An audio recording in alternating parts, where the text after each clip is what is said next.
Richard Kriege, 'n koringprodusent van Caledon in die Wes-Kaap, is tydens Graan SA se jaarkongres op Nampo Park tot voorsitter van die uitvoerende komitee verkies en neem die leiersels oor by Derek Matthews, wat na 4 jaar uittreë. Christelise Miller het tydens die kongres met hom gesels. Ek dink ek is opgewonde oor die toekoms van die bedryf en veral Graan SA. Ek dink Graan SA is baie goed geposisioneer. Die herstrukturering van die onderneming is afgehandel.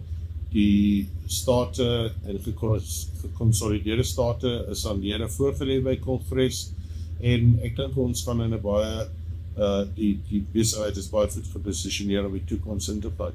Die winsgewendheid van verskillende van die kommoditeite wat ons produseer is egter 'n bekommernis en ons sal nog hard werk om te verseker dat ons die strategie vir die onderneming vervul en dit is die winsgewendheid en volhoubaarheid van produksie en van ons lede op grondvlak. Ek dink nie baie gaan verander nie, maar my beroep aan die bedryf en landbou is ons moet staan om saam die winsgewendheid van die sektor te verseker.